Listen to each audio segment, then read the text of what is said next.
creador tuvo un inicio. Acompáñanos a descubrir los comienzos de escritores, fotógrafos, ilustradores, publicistas, animadores, diseñadores, músicos y otros locos. Bienvenidos al mejor podcast de inspiración creativa. Arrancamos desde el inicio. En el episodio de hoy tendremos a Rayo Guzmán, una magnífica escritora que recopila grandes historias de mujeres en sus libros y novelas. Bienvenida desde el inicio, Rayo Guzmán. Hola, ¿qué tal? Mi nombre es Israel Mejía y arrancamos nuevamente desde el inicio del podcast, un programa semanal que busca servir de inspiración a las nuevas generaciones de creativos. En esta ocasión tenemos una queridísima amiga de la vida, maestra en educación, especialista en desarrollo humano, conferencista internacional, gran recopiladora de historias de mujeres y genial escritora. Bienvenida desde el inicio a la genial y adorada Rayo Guzmán. Muchas gracias, Rayito. Qué chido. Qué chingón tenerte aquí en el programa. Estabas en mi lista, evidentemente, y todos los capítulos de Chicas son especiales desde el inicio y este no es la excepción. Arranco platicándote de dónde surgió la idea de hacer este proyecto y se remonta a mis épocas universitarias cuando estuve un morrito ahí en la UAM Escaposalco y de repente iba al cineasta o iba al no sé qué diablos y yo en mi butaquita ahí pues veía a este hombre o esta mujer que tenía una carrera increíble y yo decía, puta, ¿cómo le hiciste? Esa es la pregunta que yo tenía. ¿Cómo le hiciste para pasar de esta silla y pasar de aquí hacia donde estás allá, no? Y me parece que sigue prevaleciendo esa pregunta. Es decir, los chicos que están ahorita en este punto de sus vidas, del cual están terminando una carrera o están en medio de eso, pues siempre tienen esta cosa, ¿qué chingados voy a hacer, no? Pues me ha dado la tarea de entrevistar a montones de amigos en muy diversas ramas creativas y para que le den su input de cuál fue su línea de vida, ¿no? Y dónde arrancar. O sea, a diferencia de todas las miles de entrevistas que te hacen sobre tus libros, ¿no? Ya contaremos eso y llegaremos hacia el final. Pero esta entrevista tiene que ver más como con Rayo cuando tenía 12, 15, 18, tú me dirás ahora, de cómo un día esta chica logró llegar a ser la escritora que sabe. Entonces, arranco con esa primera pregunta y es, ¿qué estudió Rayo Guzmán? Cuéntanos, apartamos de ahí. Pues feliz de estar platicando aquí contigo desde el inicio. Te voy a platicar todo. Pues yo empecé con la idea de estudiar periodismo, fíjate. Órale. En esa época era lo que yo quería, pero no había la carrera donde yo vivía. Yo en ese entonces vivía en Celaya. Okay. Y justo en ese tiempo se abrió la carrera de comunicación, de ciencias de la comunicación. ¿Naciste ahí en Celaya? Nací en Celaya. Y entonces ahí me quedé a estudiar ahí en la ULSAP, la carrera de Ciencias de la Comunicación. Okay. Fue así como que entré como que sí quiero, no quiero, pero creo que sobre la marcha me fui enamorando de muchas cosas. Ok. Y bueno, esta parte, digo, el tema periodismo, de alguna manera tenía que ver con escribir o cosas afines. ¿Cómo fue que llegaste a estudiar eso? O sea, primero cuéntanos, porque eso luego hay coincidencias y muchas de estas líneas también son marcadas desde los padres, ¿no? ¿Tus papás tenían algo que ver con esto o no? ¿Cómo fue esa parte previa? Bueno, fíjate que yo de niña, de hecho hay hasta un video en YouTube donde mi mamá sale hablando esto que te voy a contar. Empecé a leer cuando tenía 3 años, Israel, 3. Wow. Entonces, hay una anécdota en mi familia en donde mi papá le dice a mi mamá, la niña aprendió a leer, y le dice a mi mamá, no hombre, ¿cómo crees? Lo que está haciendo es que se aprende de memoria las cosas. Le dijo mi papá, no, obsérvala. Y entonces se pusieron a observar el rollo y se dieron cuenta que yo ya leía, o sea, no de corridito, pero empezaba ya a tener conciencia de las palabras. Esto es algo que siempre platica mi mamá cuando la entrevistan, porque creo que todo empezó cuando yo comencé a leer. Yo fui una niña súper lectora, pero también me pasaron cosas muy chistosas, porque por ejemplo a los 8 años yo me topo con un librero de una tía Ajá. Y encuentro libros ahí que me llaman la atención por las portadas, que venían en colores, unos monos muy raros. Eran de Lobsang Rampa, imagínate, de Lobsang Rampa a los 8 años. Y me los llevo y empiezo a leer del Cordón de Plata, y el Tercer Ojo, ya sabes. Un día me los cacharon en la mochila las monjas, porque a mí desde niña me enseñaban puras madres, o sea, monjas. Y entonces, pues ya sabes, el regaño, lo seguí leyendo hasta la adolescencia y siempre fui muy lectora, muy lectora. Entonces yo cuando leía me pasaba algo. Yo, además de identificarme con los personajes de la historia, lo que más fuerte me pegaba era pensar que yo había escrito eso. Me gustaba pensar que en lugar de conectar con el personaje, conectaba con quien había escrito el libro. Y empecé a decirle, yo cuando crezca voy a ser escritora. Yo cuando crezca voy a ser escritora. De grande voy a ser escritora. Pero pues ya sabes, la vida te lleva por otros lados. Tal vez por eso busqué el periodismo, porque pensé que era la posibilidad para escribir, que yo tenía pendiente con Rayo Niña. Pero pues ya sobre la marcha en la carrera, la vida, pues ya sabes, me llevó por otros lados. Y pues tuve que vivir lo que tenía que vivir hasta llegar a recordarme a mí misma que yo tenía un pendiente. Oye, pero a ver, déjame detenerte tantito en esa línea de tiempo. Terminas la universidad y ¿a dónde comienzas a chambear? ¿Qué pasó después de terminar la escuela? No, pues allí hay cosas muy gruesas porque para empezar fui muy rebelde, muy rebelde. Ahí quiero llegar, es justo a esas partes.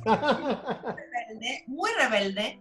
Entonces, antes de entrar a la universidad, quise salirme de mi casa, buscarme una vida, viví un rato de hippie, probé una cosa, trabajé, etcétera, hasta que aterrizo en la universidad. Pero déjame decirte que todo esto que yo viví, que fueron casi 2 años con la mochila al hombro, me sirvió mucho para aterrizar lo que yo visualizaba.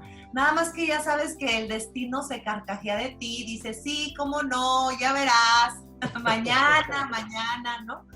Entonces, cuando yo termino la carrera, pues llevaba más de la carrera con un novio. O sea, llevaba un chorro de años, o sea, más de 4 años. Y pues ya estaba la presión para la boda, mijo, ya estaba la presión para la boda. Entonces, y más allá en Celaya, güey, o sea, ya a los 23 años ya estás quedando. Ya estás para vestir santos y desvestirlos. A huevo. Entonces, pues yo ya me veía casada, con el novio de toda la vida, etcétera, pero te digo, el destino se carcajea porque justo el último semestre de universidad, un amigo me dice, oye, ¿no le quieres enseñar a hablar español a un tipo que acaba de llegar a dirigir la empresa donde trabajo? Viene de Canadá, nada más habla francés e inglés y no le entendemos nada. Entonces yo le dije, pues mándamelo, porque así hasta pues me ayuda él a estudiar para pasar mis exámenes que tenía que presentar idiomas para titularme. Entonces, pues ahí da la vuelta de tuerca el destino, porque conozco a quien ya sabes. Y pues tuve que regresar todos los planes y empezar nuevos, mijo. Tuve que desbaratar todo lo que ya estaba previsto. Y entonces me caso con Thierry después de 6 meses. ¿Cuántos años tenías? Tenía 25 años, 26 años. No mames, estabas bien chavita, güey. Entonces nos casamos y nos vamos a vivir a Sinaloa, ¿sí? Okay. Yo empiezo entre ese ínter a dar clases, que tú sabes que fue una de mis actividades durante casi 18 años, ¿no? Empiezo a dar clases en una universidad de Celaya. Después, cuando me caso, me voy a vivir a Culiacán, Sinaloa. Allá nace mi hija, allá nace la Rebeca. Ah, Rebes de Sinaloa, no sabía eso. Rebes Culichi. Qué chido. Y allá, fíjate que cuando estaba estudiando la carrera, tuve a un profesor que yo le digo maestro, porque a lo mejor cuando estudias tienes muchos profesores, pero pocos maestros, lo que implica la palabra maestro. Claro, ¿no? claro. Yo tuve un maestro, un gran maestro de vida, que fue Ignacio Brambila Bravo, que fue uno de los pioneros de la televisión mexicana, del fundador de México Desconocido, un hombre muy querido por mucha gente en nuestro país, en paz descanse. Y Nacho fue mi confidente, mi profesor, todo. Él se dio cuenta a media carrera que yo era buena escribiendo. Y como que fue alimentando, ¿no? mi rollo y diciéndome, ¿sabes qué? No, tú no vas para medios, tú no vas para esto, tú busca la escritura, porque la escritura se te da. Yo en la carrera escribí obras de teatro, bueno, publicaciones de la universidad, etcétera. Y yo siempre me quedé con eso. Entonces, cuando me voy a Culiacán, pues nace la Rebeca. Me da la oportunidad la Universidad de Occidente de comenzar como docente cuando mi hija tenía apenas 3 meses. Me llamaron y empecé a trabajar. Y a la par fui estudiando pues una maestría, pero como estaba metidísima en el rollo académico, pues la estudié en educación. Y al mismo tiempo entré al Instituto de Desarrollo Humano e Investigación, el famosísimo IDEI de Culiacán en aquella época, y empecé a estudiar todo lo que era desarrollo humano, ¿no? Y ahí fueron los primeros momentos en que comencé pues a trabajar todo el rollo de crecimiento personal, etcétera, etcétera. Y empecé a publicar para revistas, me pedían artículos, ¿sí? Me pedían artículos que para, no sé, Visión Empresarial, para revistas de desarrollo humano, cuestiones académicas, y allí otra vez me volví a acordar, yo quería escribir, pero no de... Oye, pero a ver, déjame tenerte también en eso, porque me parece que quizá también es un punto medular sobre estos chicos o chicas que están escribiendo, ¿no? O hacen sus primeros, redactan cualquier cosa. Esta parte por ahí me parece que Valeria Matos, en su episodio comienza también contando eso, que ella empieza a escribir una revista creo que de Hermosillo, ¿no? Este primer approach sobre como que el tema de poder publicar en algo, aunque sea una columnita de algún lado, como que es coincidente. Me parece que quizá es un buen primer input para decir, oye, güey, búscate que te publiquen en algún lado, en donde sea, ¿no?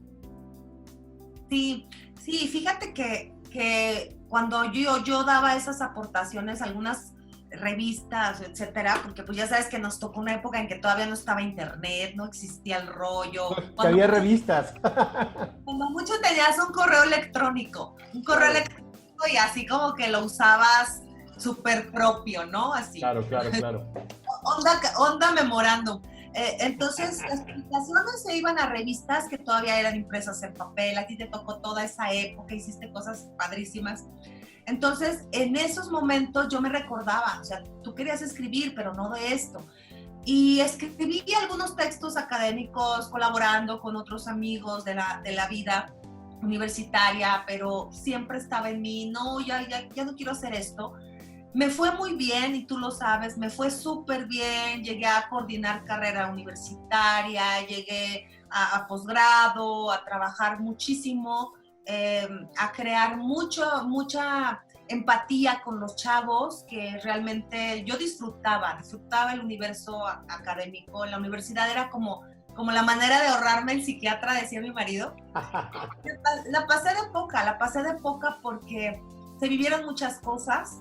Y a la par fue creciendo trabajar en el mundo académico me daba como unos cimientos, una solidez para lanzarme más como conferencista.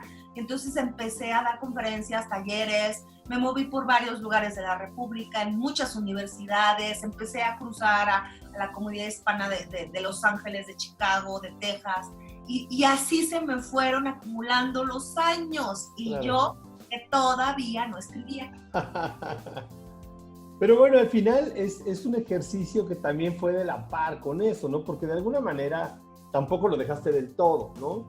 Y me parece que pues, simplemente el hecho de preparar las conferencias y tal, pues se basan en guiones y tienes que estar como la mente, estructurarla un poco para estar creando esas cosas. ¿Cómo es la llegada dentro de esta línea de tiempo también? ¿Cómo es la llegada del primer libro? O sea, ¿cuál fue la primera cosa que ya publicaste que no fue en una revista, que dijiste, no mames, pequeño, ¿no? Pero es un libro? ¿Cómo fue esa historia? ¿Cómo fue el inicio del primer libro? Pues la verdad me pasé de lanza, porque mira, yo creo que ahora que ya con muchos libros encima, me doy cuenta de que me pasé de lanza, Pollo, porque es más fácil escribir ficción para mí y crear, inventar, ¿no?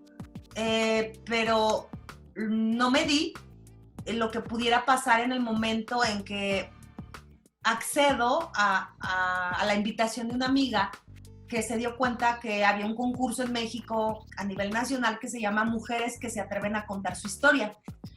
Y empezó a decirme, deberías de escribir tu biografía, mucha gente le va a encantar todo tu rollo de cómo te fuiste, tu casa, lo que te pasó, todo lo que superaste, a alguien le va a interesar. Que te saltaste una gran parte de tu etapa rockera. No, pues, ahorita de eso voy a hablar, porque eso... Además, no puedo echar spoilers ya, Pollo. Que ya me... O sea, aquí el pinche rating trepa cuando llega así, el inicio de Rayo Guzmán, no mames, qué pedo lo que va a contar. Y te saltas las partes chingonas, no.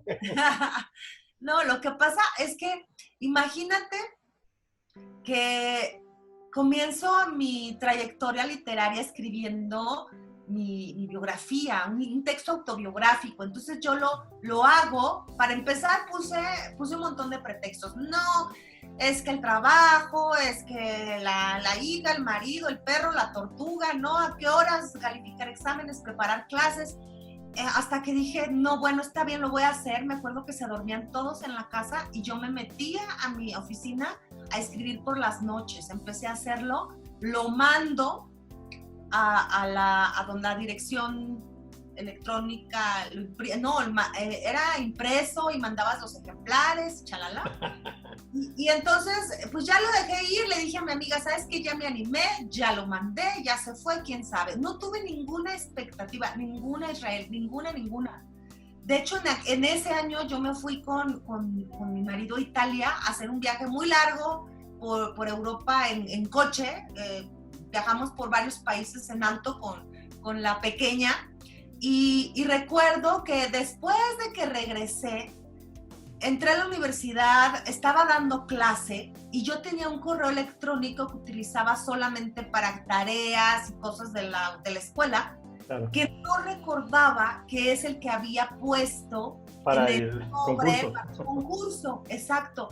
Entonces, si no es porque un alumno me dice, maestra, ¿puede abrir su correo para ver si ya le llegó mi tarea? O sea, pasan más días sin darme cuenta, porque en el momento que yo lo abro ahí en el salón de clase, enfrente de los muchachos, se proyecta, veo que hay como 15 mensajes de DEMAC. Comuníquese editorial DEMAC, su obra recibió mención honorífica, su obra será publicada, firme el contrato, bla, bla, bla, bla. Qué chido. Entonces dije, no, pues ya no me quedó otra que hablarle a mi mamá y a mi papá y decirles, ¿qué creen? Que van a salir en un libro. La versión no autorizada. Exactamente, entonces ahí empezó, esto fue en el 2006. Qué chido. La historia, que es como una novela corta, queda dentro de un compendio que se publicó ese año con el título de 22 estampas de mujeres mexicanas. Y ahí fueron las primeras presentaciones editoriales que yo hice con mis compañeras de concurso. Qué porque chido. Nos presentamos en Morelia, en otras ciudades, presentando la antología de textos de las que habíamos concursado. Y ahí fue el golpe bien duro, o sea, ahí fue el golpe bien duro porque me volví a confrontar en el espejo. Tú dijiste que ibas a ser escritora, ya se te olvidó, ya te fuiste por otro lado, y bla, bla, bla. Y ahí fue cuando empecé seriamente, pero estamos hablando del 2006, ¿eh? A considerar que sí deberías de... Pero estamos hablando del 2006, o sea, todavía pasaron 5 años para que yo botara todo y me dedicara nada más a escribir. ¿Cuándo fue el siguiente libro después de este arranque tan súbito e inesperado de Caracas con la historia de Rayo Guzmán? ¿Cuál fue el siguiente libro? Pues fíjate que pasaron muchos años, o sea, a mí se me hace mucho tiempo, del 2006 hasta el 2011, porque yo, como tú decías ahorita, no está fácil soltar todo. los apegos, el Además miedo. con una hija, ¿no? Sí, el miedo, el que todos los días me decía, ya manda todo el carajo era el Thierry, pero yo decía, no, es que me ha costado mucho, he disfrutado mucho esto, etcétera, etcétera, hasta que sucedió lo que ha sucedido con cada uno de mis libros, ¿eh? La gente los lee y se comunica, y me empezaron a llegar historias de mujeres que habían leído mi autobiografía, que me decían, oye, qué valiente, qué huevos tuviste, cómo te animaste, cómo te atreviste. Yo también tengo una historia, yo no sé escribir, te la cuento, te la regalo y tú échale. Entonces llegó un momento en que yo me di cuenta que tenía muchas historias de mujeres que me habían contado en conferencias, ya las redes habían despegado. Entonces dije, ¿y si empiezo a hacer un compendio de historias de ficción, pero basadas en realidades?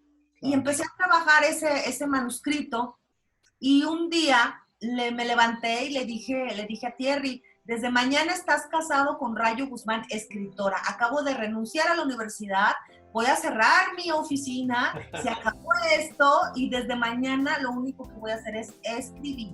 Y entonces me dijo él, te habías tardado, ya, dale. Con mucho miedo, Israel, con mucho miedo, porque dije, ¿qué es lo peor que puede pasar? Que las cosas no funcionen y que me regrese a dar conferencias y talleres, porque a la universidad ya no regreso, creo que ya había cerrado mi ciclo, ya estaba cansada. Claro. Y bueno, es lo peor que puede pasar. Entonces me di cuenta que tenía dos caminos a seguir. Uno, empezar a mandar el escrito a editoriales a ver si alguna se interesaba, y con mucha paciencia tal vez aguantar unos 10 años a ver si te responde, ¿no? La otra era sacar todos mis ahorros y hacer la producción de ese primer libro, que fue Regalos para toda ocasión. Okay. Un libro con historias de mujeres, que se llama así porque pues son para todas las ocasiones de la vida de la mujer, ¿no? Entonces, y la otra era hacerlo, y dije, bueno, lo voy a producir yo y me lo voy a llevar a mis conferencias, pues ni modo, ¿sí? Ni modo. Y así fue, empecé con 2,000 ejemplares y con mucho miedo, con muchísimo miedo, o sea, apostándole todo, como yo digo siempre, quemé mis naves y dije, a ver qué sale. Ese libro llega a manos de Daniel Araico, que ya lo conoces, el director de Selector, y me habla por teléfono y me dicen, oye, tú escribiste esto, llegó a mis manos, me lo trajo un amigo, y me encanta, ¿por qué no vienes? ¿No te gustaría que lo distribuyéramos en todo México? No, pues ya sabrás lo que sentí, ya sabrás qué chido. Ya fui a México, se firmó el contrato de distribución, y esto pues ya es historia. Ahorita Selector hasta el momento pues es mi casa editorial, ya hemos publicado varios libros y vamos a parir juntos un hijo más. Entonces, pues yo en ese momento no me caía el 20 de lo que estaba haciendo, hasta que me dijo, bueno, entonces me mandas para empezar 3,000, después te pido más, y yo dije, madres, o sea, no me cayó el 20 que en el momento en que entras tú a distribuir un libro a nivel nacional, pues tienes que tener suficientes, ¿no? Claro, entonces, claro. me con Thierry y le dije, mira, te tengo una noticia buena y una mala. La buena es que sí van a distribuirlo en todas las librerías de México, y la mala es que vamos a tener que mandar a hacer más. Entonces, si me los regresan, ya no vas a comprar 1,000 tú y 1,000 mi mamá. Van a tener que comprar 1,500 o 2,000 y 2,000, ¿no? Claro. Y pues me arriesgué, me la jugué. Ese primer libro se empezó a mover y fue generando los demás. Y te digo, así fue desde el inicio, Israel. No, y cabe mencionar que Rayo hace, o sea, yo he visto fotos de tus conferencias. No mames, o sea, es un mundo de banda que va ahí, o sea, hay sobre todo, no sé si las que he visto, creo que hay en el Bajío, un chingo de señoras y de chavas que van a tus conferencias, que está bien chido eso. O sea, yo sí creo que de alguna manera has sabido capitalizar muy bien este tema de tomar las historias de las chicas y ponerlas, ¿no? Y de repente, publicidad le llaman insights, ¿no? Como esa cosa que sabes, pero no sabes por qué la sabes. Y que tú la ves y dices, no mames, sí, yo soy ese, ¿no? Que está ahí. En publicidad pasa como que el buen comercial es ese que dice, no mames, sí, yo soy ese güey. en el caso de la editorial ocurre esta cosa, cuando tú te identificas con alguien no, el que estás leyendo, de repente te pasa esta magia, ¿no? Que con lo que arrancabas la charla, que a ti te pasaba con las escritoras, ¿no? Pero hay mucha gente que se engancha con los personajes y de pronto, y de ahí luego se hacen sagas también, ¿no? Bef, nuestro gran querido Bef, por ahí empezó una saga con sus libros policíacos y de repente hizo una serie con eso, ¿no? Y pasa, me pasa con los libros de Bef también, que de repente te enganchas y pum, te sigues, ¿no? Ese lector, bueno, te toma ya en eso y entonces ya se vuelve como una tarea, podemos decir, de cotidianidad el escribir, es decir, te levantas todos los días y te pones a escribir algo, supongo. O sea, ¿cómo fue el proceso de eso? Pues mira, cada libro tiene como que un proceso único. Cuando Regalos para toda ocasión empieza a darse a conocer, sucedió un fenómeno que te lo tengo que contar porque es muy divertido. Me empezaron a escribir vatos diciéndome, oye, escribes padrísimo, me cagué de risa, encontré tu libro en el buró de mi vieja, pero ¿por qué escribes de puras viejas? ¿Por qué no? Escribe también de nosotros, de otras cosas. Entonces yo les empecé a contestar, ay, pues es que ustedes no hablan, les dice uno, ¿cómo estás? Bien, ¿qué tienes? Nada, o sea, ¿no? O sea, pues, claro. Cuéntenme sus rollos y pues yo los escribo. Y me callaron, periodicazo en el hocico, me callaron porque me empezaron a contar cosas. Una experiencia única, porque durante más de un año platiqué con hombres de todas edades y procedencias, como que uno le recomendaba al otro, oye, soy compadre de fulano, me dijo que te contara la vez que me pasó esto y así. Qué chingón. Así, entonces, yo así sacada de onda porque no lo podía creer. Dije, claro, porque aparte me pasa como que este tipo de cosas, como que entre los vatos existen los códigos de vatos y entre las chicas los códigos de chicas, ¿no? Y de pronto cuando, o sea, si yo me metiera a una charla de chicas, ¿no? Nadie me viera y tal, seguro se me caen los chones de más de 2, 3 comentarios y cosas que se dicen, que lo mismo te va a haber pasado viceversa, ¿no? Es enterarte de las cosas que hablan unos cabrones de sus mujeres, del fútbol, de lo que sea, ¿no? Sí, yo honestamente, cuando hice Tu princesa y yo sapo, que en eso se convirtió ese año de exploración del mundo masculino, Tu princesa y yo sapo, que es como irónico el título, ¿no? Ay, sí, Tu princesa y yo sapo, ¿no? Las historias que los hombres cuentan después del beso, para mí fue uno de los retos literarios más cañones porque tenía que contener mi yo mujer y a tratar de hablar como ellos, y el 90% del libro está escrito en primera persona, o sea, tuve que tomar sus palabras, su forma de ser, aunque no estuviera yo de acuerdo, tenía que decir lo que ellos piensan. Pero además fueron muy divertidos porque son albureros, coloquiales, les vale madre. Por citarte uno de mis lectores de ese libro, un día me escribe y me dice, ay, pero es que usted tiene que hacer un segundo tomo porque le falté yo y le faltó una cosa, porque en el libro se habla pues del amante, de la novia, de la mujer, de la hija, del vínculo tan poderoso que hay entre el varón con su hija. Es especial el vínculo que tenemos las mujeres con papá, ¿no? De todo tipo de relaciones con las viejas, ¿no? Entonces me dice este cuate, es que le faltó la mía. Y empiezo a leerlo y te lo cito porque como o sea, 200, ¿no? Con este lenguaje. Me dice, es que le faltó platicar lo que uno siente cuando ha cuidado una criatura desde pequeña, desde que nace, para que se la lleve otro cabrón. Ese es otro insight, sí. Imagínense, y le voy a contar, le dije, a ver, cuéntame qué sentiste. Me dice, imagínense que el día que nació mi güerona, porque así le decía a la niña, a la güerona, el día que nació mi güerona, llegué yo al hospital y me dejaron pasar a los cuneros. Era norteño el vato, por eso habla así, era bien norteño. Qué chido, qué chido. Pasé a los cuneros y que la voy viendo. Dije, esa prieta, esta es mía. Y la vi tan prieta que luego le dije, y le voy a decir la güerona. Y me escribe así tal cual, y ahí estaba mi güerona, patullo, con unas patillotas, parecía Vicente Bernal. No.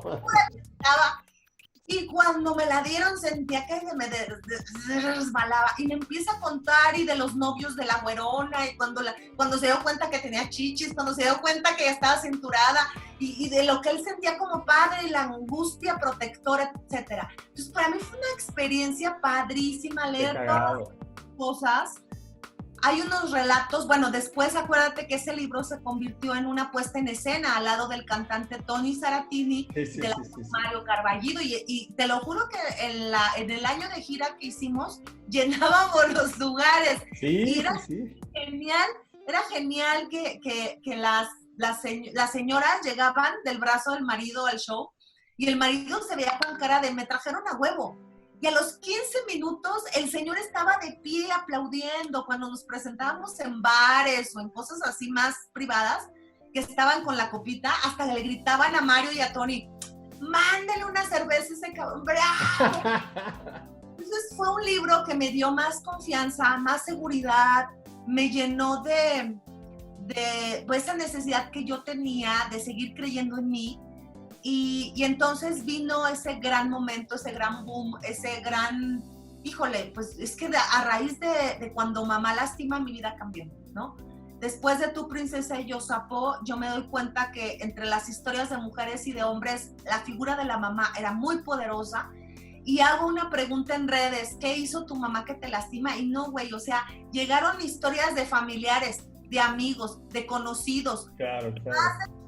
En un día, eran 3 semanas y teníamos 3,000 y tantas, empezamos a cambiar inbox, a clasificar y todo, y en el agosto del 2015 sale publicado por primera vez Cuando mamá lastima, y obviamente pues a partir de Cuando mamá lastima, mi vida cambia, Israel, o sea, a partir de Cuando mamá lastima, este es un libro que, mira, esta es la edición española, la que se lanzó, no se alcanza a ver, pero bueno.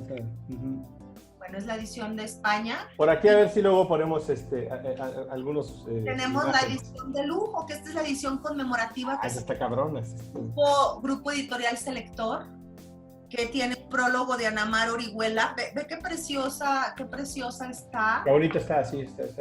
Y aparte, pues, con la ilustración de nuestro gran artista plástico. Padrísimo. ¿No? Entonces, Cuando mamá lastima, creo que fue el momento en el que tuve que hacerlo. Entonces, como te decía, cada libro va teniendo su propio proceso. Hay libros como Tu princesa y yo sapo, que fue recabar todas las historias de los hombres. Después clasificar, ya sabes, ¿no? Por infidelidad, desamor, el borrachín, el que no puede llorar, el de la hija, etcétera. Y ese libro lo escribí en 3 meses. Y los últimos 10 relatos los escribí en París un diciembre, frío. Y yo lloré. Recuerdo que el último relato estaba llorando y mi hija ahí conmigo en el cuarto me decía, mamá, ¿por qué escribes eso si te hace llorar? Pero sí, fue un libro que me dio más confianza. Cuando mamá lastima fue otro proceso. Y escribir novela, pues ya es otra historia, ¿no? Es otra historia con La mujer de ceniza y el hombre que no puede escribir, que tú presentaste, por cierto. Sí, eso cuenta eso también, porque me parece que también en esta trayectoria, como que son varios inicios, ¿no? Y lo has dicho bien, inicia en ciertas cosas, en ciertos periodos, y me parece que la llegada de la novela también es un nuevo inicio para Rayo Guzmán como escritora, y cuenta ese pequeño proceso, porque no tan pequeño, es un gran proceso el hacer una novela, que ya ese es otro pedo, es una historia mucho más compleja, ¿no? Y que me parece que para llegar ahí, yo te lo dije en su momento cuando la leí y que había pasado y conocido tu trayectoria de las cosas que escribías al principio, que se nota evidentemente cómo ha evolucionado toda tu trayectoria como escritora. ¿Cómo fue la llegada cómo te decidiste a tener los huevos de escribir una novela? Pues es que era el reto. Yo me puse 2 objetivos cuando empecé a escribir. El primero, que nunca iba a escribir libros que dieran tips, ni recetas, ni cosas así. ¿Será que tuve tanto tiempo en el desarrollo humano que quedé hasta acá? Entonces yo lo que hago son cuentos. El relato breve para mí es un género en el que me siento muy cómoda. Me encanta. Pero, pues, mis libros, curiosamente, han puesto a parir a ese lector, porque en el momento de la clasificación en Anaquel me dicen, es que tenemos que mandarlos a autoayuda, porque la gente dice que los ayuda. Y yo decía, pero ¿cómo les va a ayudar un sapo? ¿O cómo les va a ayudar? No, o sea, son cuentos, son personajes de ficción, pero creo que a la gente le gusta más eso, a que le estés dando lecciones y diciéndole, no a toda la gente le gusta que le estés diciendo, sigue estos 4 pasos para llegar. Le gusta más encontrar un personaje que crece, que a lo mejor ni resuelve, pero con el que te identificas y que a lo mejor te pone a meditar sobre ti, ¿no? Entonces, ese era el primer objetivo, escribir ficción y no decirle a nadie qué hacer, ¿no? Yo quería ser para escribir.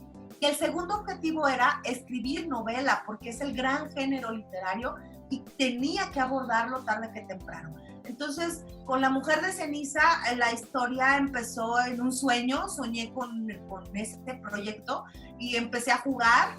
De las primeras personas que tuvieron un borrador fuiste tú, ¿no? De la escena de los disfraces del sacerdote y del table.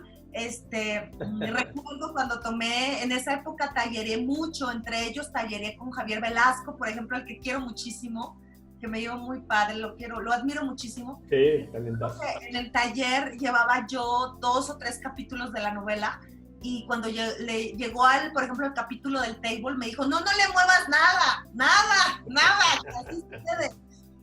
Y me atreví a crear ese personaje, a sentir cómo en la novela los personajes de repente ya toman el control y te llevan. Yo podía escribir 10 cuartillas y terminando al día siguiente leerlas y decir, esto ni a madrazos lo dice Augusto Montemayor, se borran todas, se tiran a la basura. El personaje va tomando su propia personalidad, su propia voz. Y es el género que más disfruto. Ahorita pues estoy escribiendo hasta 8 o 12 horas al día, de repente que me siento a escribir. Wow. Pues, estoy en novela ahorita y me pierdo. Trato de mezclar los días que son de promoción, los días que son, sobre todo antes de la pandemia, ¿no? Decía, tantos días de la semana son de promoción, me voy de viaje estas 2 semanas y estos días me encierro, me desconecto, no estoy para nadie y encerrada escribiendo. Es lo que trataba de hacer. Ahorita la pandemia me cayó bien porque estoy encerrada. Tengo 4 años en que fui a Serbia, que estuve en Belgrado, bla, y no lo aterrizaba, lo había dado un perfil, luego otro, hasta que encontré la voz ahorita y ya no la quise soltar, pero cada libro creo que es un inicio nuevo, Israel. Cada libro, por ejemplo, acabamos de terminar el segundo libro que voy a escribir a 4 manos. Fue Desde que abrí los ojos, con Ramón Vallejo, que habla sobre la homosexualidad. Y ahora con Selector, vamos a sacar un libro que habla sobre algo muy poderoso y que tú tienes en tu teléfono y que yo tengo y que todos tienen, que se llama Screenshot. Entonces, te diviertes, o sea, buscamos la manera en ese libro de divertirnos, pero al mismo tiempo de hacer conciencia de la poca privacidad que ahorita tenemos, ¿no? Ya no es la época en donde, el pollo me dijo un chisme y lo pasas por el teléfono descompuesto. No, ahorita pantallazo, güey. Hasta ya sí te lo mando. Entonces me gusta explorar, cada libro es un nuevo inicio, tienes toda la razón. Cada uno tiene un proceso diferente y también un estado de ánimo del escritor, creo. Claro. Oye, nos vamos ya acercando para el final de la entrevista y aquí viene una parte fundamental que, a diferencia de muchos de los, concluimos con una pregunta, pero a diferencia de muchos de nuestros invitados, tú has estado en contacto por muchos años con jóvenes. O sea, tú te dedicaste, eso, ahí nos conocimos en congresos de universitarios. A ti como a mí nos encantan los jóvenes y pinche energía y toda esta cosa para este proyecto trata de regresar un poco a mi yo joven, ¿no? Y al tuyo y al de todo el mundo, esta historia con lo que arrancamos el podcast, pero tu consejo es fundamental en esta entrevista porque, y ahí es donde viene la pregunta, en algún lado un chico o una chica que pretende escribir, ¿no? Caso concreto, mi hijo, ¿no? O sea, Matías tiene 17 años y es un tipo que escribe obras de teatro, ahí va, ¿no? Quién sabe si mañana, puta, quiere irse a pescar a Alaska, da igual. Oye, tiene como en mente hacer eso y de repente un chico o una chica que pretende un día vivir de ser escritor, ¿cuál es el consejo de Rayo Guzmán para estas nuevas generaciones de creadores literarios? El primer consejo y el más importante es que sean lectores compulsivos. Yo no creo que exista otra manera de realmente comprometerte con una escritura que vayas viendo que avance si no estás leyendo. Y creo que leer es la mejor forma de entrenar tu talento, tu capacidad, tu inclinación, tu atracción por las letras. Tallerear es importante, aunque sí te pueda decir que hay muy buenos talleres y nunca dejen de tallerear. Yo ahorita esta pandemia ya llevo 2 y me acabo de inscribir en otro, que empiezo el día de hoy con Mauricio Carrera, sí, de cuento. Entonces, nunca dejen de tallerear de los que van adelante, de todos podemos aprender. Y lean de todo, porque, por ejemplo, en esta pandemia yo he estado leyendo hasta 3 novelas por semana, hasta 3. Órale. Y he podido atravesar muchísimos autores y te vas dando cuenta de lo que quieres y de lo que no quieres. Claro. También de darte cuenta de lo que no quieres es muy importante y solamente te vas a dar cuenta leyendo. Leyendo es la mejor manera. Que busques talleres para iniciar. Yo recomiendo cuando estás chavo, porque yo empecé ruca, o sea, estás chavo, métete a todos los concursos que hay online. Manda cuentos, microficciones, lo que te guste. Y lo más importante, todo lo que escribas, déjalo reposar. Déjalo reposar porque, por ejemplo, cuando estás haciendo un borrador, el borrador se va a transformar 18 veces. ¿Sí? Nada más es la sustancia lo que tú estás haciendo, pero el pulido es después de reposarlos. Escribe un cuento, 2, 3 cuartillas, repósalo y vuelve a leerlo y jamás se te olvide leerlo en voz alta, cada párrafo que hagas. En la voz alta, en la lectura de voz alta te vas a dar cuenta si estás poniendo un con en lugar de un de, o si una frase no se entiende, o se escucha marihuana, que dices no, con una sintaxis espantosa, y ahí el oído también te va ayudando muchísimo. Pero la mejor manera de que tú puedas sentirte súper contento con tus avances es que vayas leyendo y comparando lo que tú escribes con lo que lees, con los autores que sean tus predilectos. Y leer a los buenos, eso es una garantía, Israel, de que te va a dar una buena escuela. Está genial. Sí, yo creo que el tema de los talleres es una gran cosa y poder meterte, que al final siempre está padre también, como bien lo dices, cuando estás chico, el estar en este pimponeo con otros colegas también está padre, ¿no? Y en los talleres de pronto te pasan esas cosas. Los tienen el Wattpad, usan muchísimo el Wattpad. ¿Qué es eso? El Wattpad es lo de hoy. Todos los chicos suben ahí sus fanfics y todo lo que están escribiendo. Mira, qué genial. Los chavos es otro completamente, es otro. Es increíble lo que hacen. Yo me sorprendo de ver lo que leen mi hija en todos esos rollos y digo, wow, qué bárbaros. De hecho, ahorita en la novela que escribo está a dos tiempos, y el tiempo de los jóvenes, uno de mis lectores beta son chavos, porque ellos son los mejores para corregirte diálogos. No, eso no lo dice un vato de 18 años heterosexual, mamá. No lo dice. Claro, ¿no? Y tienes un buen input ahí de primera mano, qué genial. Oye, Rayito, pues no nos queda más que agradecerte. Muchas gracias que pasaste por este proyecto. La verdad es que, lo repito cada final de episodio con ciertos invitados, que si algún chico o chica escucha tu historia o lee tus libros y de repente pues, es inspirado por lo que has hecho y decide ser escritor y eventualmente se convierte en escritor o escritora, el proyecto entero valió la pena y qué chingón que nos compartas tantito de tu inicio, que aparte es maravilloso, está bien chingón. Pollo, te quiero mucho. Gracias de corazón, Israel, por la invitación y te felicito por este trabajo que estás haciendo, porque lo que nos asegura un futuro mejor es pensar en los jóvenes y en transmitirles lo mejor que tengamos a la mano. Qué chingón, Rayito. Te quiero mucho. Te mando hartos besos. Bueno, pues por nuestra parte, muchas gracias por acompañarnos nuevamente en este podcast. No se pierda nuestro siguiente episodio, donde escucharemos la historia de algún otro artista, músico, escritor, publicista, fotógrafo, cineasta, ilustrador, algún otro loco o una loca por ahí.